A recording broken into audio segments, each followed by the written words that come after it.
बिस्मिल्लाहिर्रहमानिर्रहीम। अस्सलाम वालेकुम। मैं हूं मिसबा खान और आप देख रहे हैं मिसबा खान ऑफिशियल। तो आज मैं डॉक्टर जाकिर नाइक की वीडियो पे रिएक्शन देने वाली हूं। तो वीडियो का टाइटल ये है कि एक क्रिश्चियन लड़के ने डॉक्टर जाकिर नाइक से सवाल किया, क्या हजरत मोहम्मद सल्लल्लाहु अलैहि वसल्लम के माँ बाप और चचा जहन्नम में जाएंगे क्योंकि वो ईमान नहीं लाए थे। चले आए देखते हैं डॉक्टर जाकिर नाइक ने इस पे क्या जवाब दिया। मेरा नाम शहबाज मसीह है और मैं क्रिश्चियन मज़हब से मेरा ताल्लुक़ है और मैंने दूसरी की किताबें पढ़ा है और ये हदीस भी मौजूद है। मुझे हदीस नंबर मेरे पास लिखी हुई है, याद नहीं है मुझे, कि आपके चाचादान ने कलमा नहीं पढ़ा। नबी पाक सल्लल्लाहु अलैहि वसल्लम ने आपके चाचा जान से कहा जब वो मरने लगे थे कि आप मेरे कान में कलमा पढ़ लें तो आप जन्नत में जाएंगे, अगर आप कलमा नहीं पढ़ेंगे तो आप जहन्नम में जाएंगे। मेरा आपसे ये सवाल है, क्या आपका सारा ख़ानदान, नबी पाक के वालिदैन, नबी पाक जब पैदा होने वाले थे तो 6 माह पहले आपके वालिद फौत हो गए थे और 6 साल बाद आपकी वालिदा, 40 साल बाद आपको नबूवत मिली है। मेरा आपसे ये सवाल है कि क्या नबी पाक के चाचा जान और वालिदैन जन्नत में जाएंगे या जहन्नम में? नहीं, ये सवाल है ना बेटा। जी, ये मैंने पढ़ा है ना बेटा। भाई साहब का सवाल है कि मोहम्मद सल्लल्लाहु अलैहि वसल्लम को नबूवत 40 साल में मिली, उनके ख़ानदान वाले, चाचा जान, उनकी वालदा, उनके वालिद क्या जहन्नम में जाएंगे या जन्नत में जाएंगे?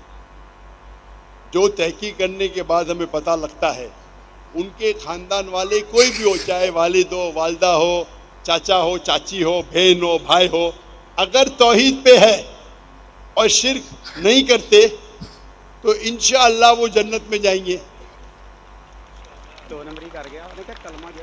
अल्लाह के रसूल के आने के पहले, अल्लाह के रसूल नबूवत ऐलान करने के पहले, अगर कोई शख्स अल्लाह पे यकीन रखता है, एक अल्लाह की इबादत करता है और शिर्क नहीं करता है, उस टाइम अल्लाह के रसूल ने नबूवत का दावा नहीं किया था, तो नबूवत ज़रूरी नहीं थी कि मोहम्मद सल्लल्लाहु अलैहि वसल्लम पे मानना जन्नत में जाने के लिए। उस वक्त आपको मानना चाहिए कि अल्लाह एक है, अल्लाह के साथ किसी को शरीक नहीं करना चाहिए।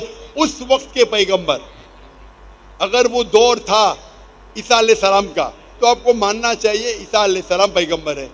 अगर वो दौर था मूसा अलैहिस्सलाम का, तो मानना चाहिए मूसा अलैहिस्सलाम पैगंबर है। अगर कोई दूसरा दौर था, लेकिन लाजिम है कि आपको मानना चाहिए कि अल्लाह एक है और उसके साथ किसी और को शरीक नहीं करना चाहिए। तो आप किसकी भी तहकीक करो, वालिद, वालदा, भाई, बहन, जो भी है,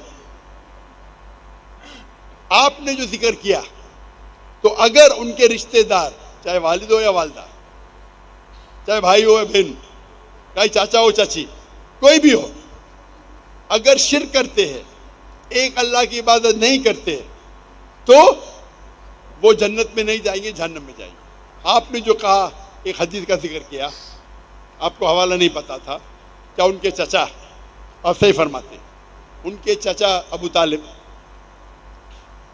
उन्होंने अल्लाह के रसूल को प्रोटेक्ट किया, उनको महफूज रखा दुश्मनों से, क्योंकि वो अपने कबीले के थे। लेकिन वो ये नहीं मानते थे कि अल्लाह ही के और अल्लाह के रसूल मोहम्मद सल्लल्लाहु अलैहि वसल्लम के पैगंबर है, लेकिन अपने जान से बढ़कर उनकी हिफाजत की। इसीलिए अल्लाह के रसूल चाहते थे कि उनके चचा इस्लाम कबूल करे, लेकिन उन्होंने कबूल नहीं किया। आपका कहना है क्या वो जन्नत में जाएंगे? नहीं, क्योंकि उन्हें इस्लाम नहीं कबूल किया। अल्लाह के रसूल ने अपने रिसालत का ऐलान कर चुके थे, वो उनकी हिफाजत किए, उनकी मदद की, अपने जान से बढ़कर की, लेकिन क्योंकि उन्होंने एक अल्लाह और अल्लाह के रसूल को ये नहीं माना कि वो अल्लाह के रसूल थे, इसीलिए वो जन्नत में नहीं जाएंगे। मुफस्सिरीन ये कहते हैं, मुहद्दिस ये कहते हैं कि उनको सबसे कम, दोज़ख में सबसे कम सज़ा मिलेगी, ये उनकी तशरीह है। लेकिन क्योंकि वो अल्लाह के रसूल के पैगाम को एक्सेप्ट नहीं किए, वो नहीं मानते थे कि मोहम्मद सल्लल्लाहु अलैहि वसल्लम अल्लाह के रसूल है, اسی لیے وہ جہنم میں جائیں گے. تو رشتہ دار ہونے کی وجہ سے کوئی اللہ کے رسول کے یا کوئی اچھے انسان کے آپ کو جنت نہیں ملیں گی. جنت میں جاننے کے لیے آپ کو ماننا پڑے گا کہ اللہ ہی کے اور اللہ کے آخری رسول محمد صلی اللہ علیہ وسلم. کتنا اچھے طریقے سے ڈاکٹر ذاکر نائک نے ایکسپلین کیا اور اس کو جواب دیا ہے. ماشاءاللہ سبحان اللہ. آپ کو اگر ویڈیو پسند آئی ہو تو چینل کو سبسکرائب کر دیجیے گا اور ویڈیو کو لائک کر دیجیے. انشاءاللہ ملتے ہیں نیکسٹ ویڈیو میں نیکسٹ ریئیکشن کے ساتھ. اللہ حافظ.